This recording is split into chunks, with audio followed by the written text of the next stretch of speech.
नमस्कार भैया बहनों।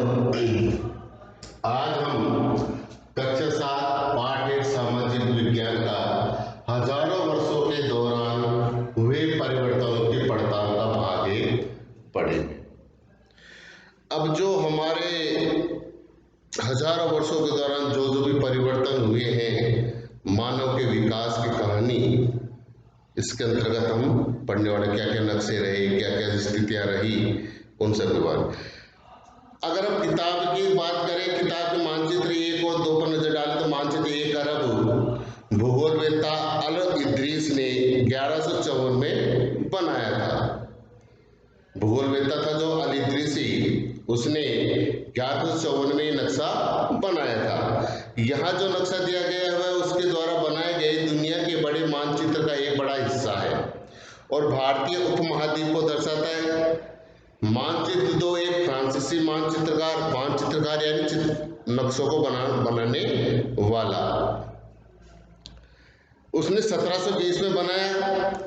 दोनों नक्शे एक ही इलाके के हैं मगर उनमें काफी अंतर है।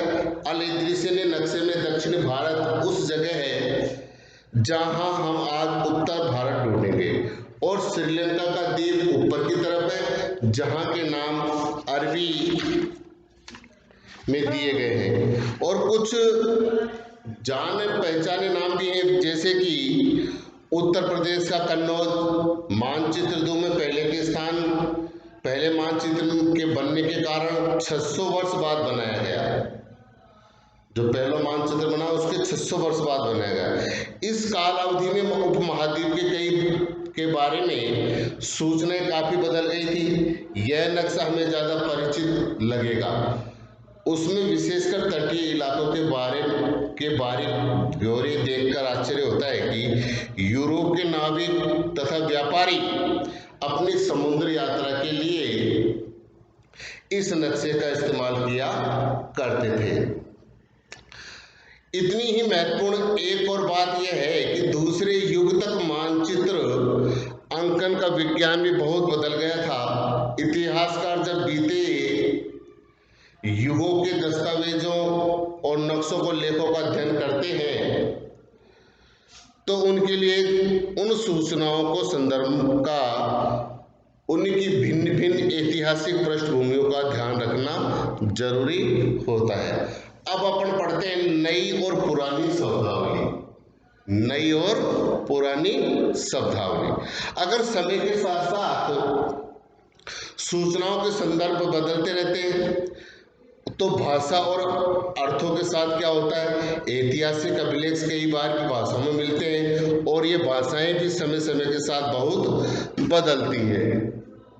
तो ऐतिहासिक अभिलेख कई तरह की भाषाओं में मिलते हैं और ये भाषाएं समय के साथ बदलती हैं। उदाहरण के लिए मध्य युग की फारसी आधुनिक फारसी भाषा से भिन्न है।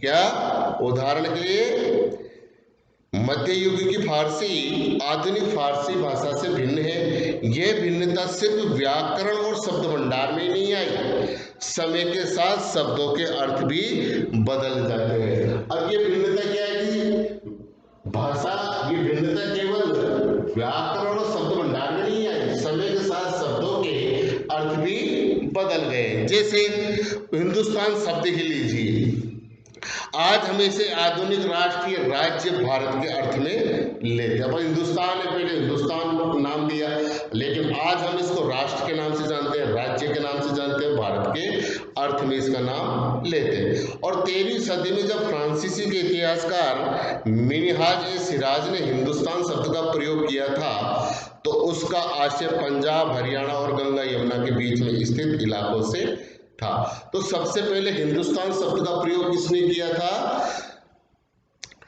इतिहासकार मिनहाज ए सिराज ने हिंदुस्तान शब्द का प्रयोग किया था, जो उसका आशय पंजाब, हरियाणा और गंगा यमुना के बीच में स्थित इलाकों से था। उसने इस शब्द का राजनीतिक अर्थ में उन इलाकों के लिए इस्तेमाल किया जो दिल्ली के सुल्तान के अधिकार क्षेत्र में थे। जो दिल्ली का जो सुल्तान था, जो और उसके अधिकार क्षेत्र में जो राज्य आते थे, उस क्षेत्र के बारे में उसने लिखा। संतलत के प्रसार के साथ साथ इस शब्द के अंतर्गत आने वाले क्षेत्र भी बढ़ते गए, लेकिन हिंदुस्तान शब्द में दक्षिणी भारत का समावेश कभी नहीं हुआ। जो हिंदुस्तान शब्द था उसके अंतर्गत दक्षिणी भाषा का या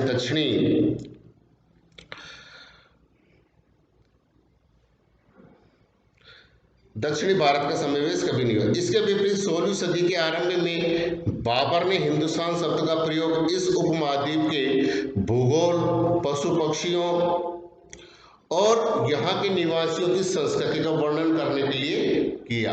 अब 16वीं शताब्दी के आरंभ में बाबर ने जो यहाँ के जो भूगोल, पशु पक्षी और यहाँ के निवासियों की संस्कृति के बारे में वर्णन करने के लिए किया।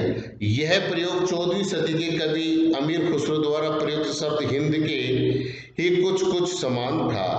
अब अमीर खुसरो ने हिंद का नाम दिया, मगर यहाँ भारत को एक भौगोलिक और सांस्कृतिक तत्व के रूप में पहचाना जा रहा था। वहाँ हिंदुस्तान शब्द से वे राजनीतिक और राष्ट्रीय अर्थ नहीं जुड़े थे जो हम आज जोड़ते हैं।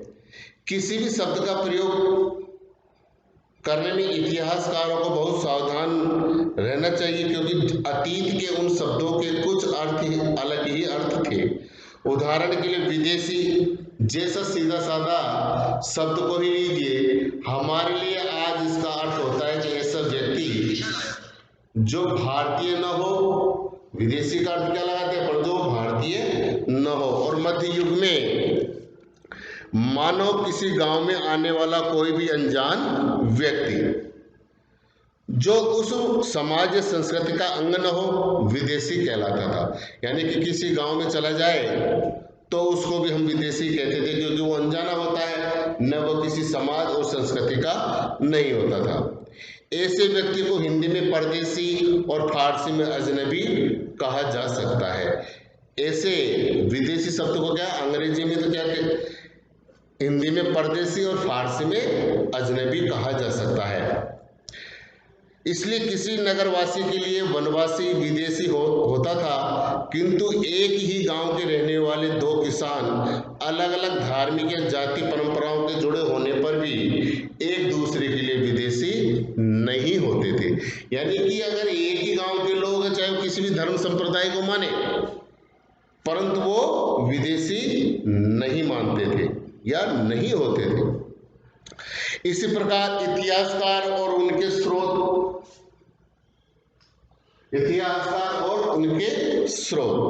अब इतिहासकार किसी युग का अध्ययन करते हैं और उनकी खोज की प्रकृति क्या है, इसे देखते हुए वे अलग अलग तरह के स्रोतों का सहारा लेते हैं। उदाहरण के लिए पिछले साल आपने गुप्त वंश के शासकों और हर्षवर्धन के बारे में पढ़ा, और इस पुस्तक में हम मोटे तौर पर 700 से 1750 ईस्वी तक लगभग हजारों वर्षों के बारे में भी पढ़ेंगे। इस काल के अध्ययन के लिए इतिहासकार जिन स्रोतों का प्रयोग करते हैं उनमें आपको बहुत सी ऐसी बातें मिलेगी जो पिछले युग से वैसी ही चली आ रही है। अब इसमें क्या है कि इतिहासकार जिन स्रोतों का प्रयोग करते हैं बहुत सी बातें ऐसी मिलेगी जो पिछले युग से वैसी चली आ रही है। इतिहासकार इस काल के बारे में सूचना इकट्ठी करने के लिए अभी भी सिक्कों, शिलालेखों, स्थापत्य, भवन निर्माण, लिखित सामग्री पर निर्भर करते हैं। पर कुछ बातें पहले से काफी भिन्न भी है। इस युग में प्रमाणिक लिखित सामग्री की संख्या और विविधता आश्चर्यजनक रूप से बढ़ गई। इसके आगे इतिहासकार सूचनाओं के दूसरे प्रकार के स्रोतों का इस्तेमाल भी धीरे धीरे कम करने लगे। अब इस समय के दौरान कागज क्रमशः सस्ता हो गया। जब इतिहासकारों ने लिखना प्रारंभ किया तो कागज सस्ता हो गया। पहले कागज बहुत महंगा था और बड़े पैमाने पर उपलब्धि भी होने लगा। लोग धर्म ग्रंथ, शासकों के वृत्तांत, संतों के लेखन, उपदेश, अर्जियां, अदालतों के दस्तावेज, हिसाब तथा करों के खाते आदि लिखने में इनका उपयोग करने लगे। पहले तो क्या था, पेड़ के पत्तों पर लिखे जाते थे, लेकिन कागज का जब प्रयोग हुआ, आविष्कार हुआ, तो फिर हर जगह इसका उपयोग होने लगा।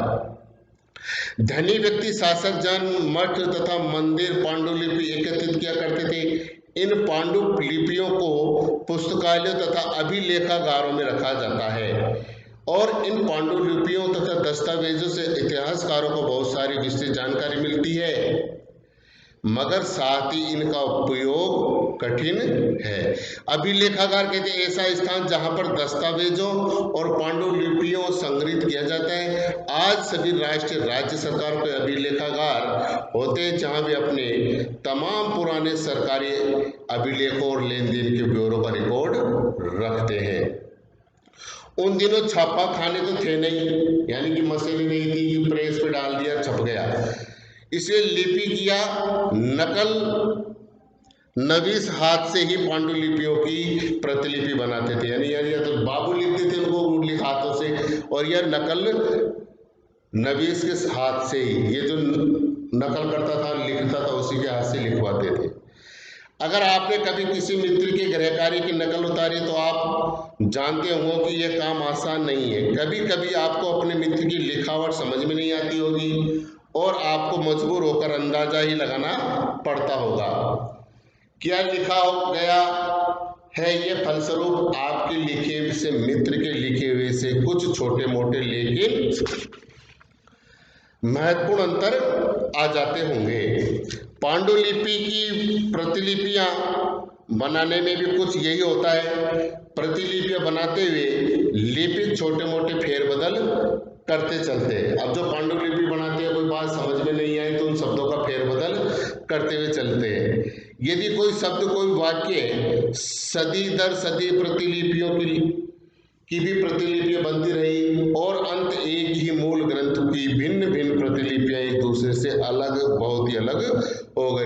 अब धीरे धीरे मूल प्रति की प्रति बनी, फिर प्रति की प्रति, फिर प्रति, तो मूल जो चीज थी उससे काफी भिन्न होती चली गई।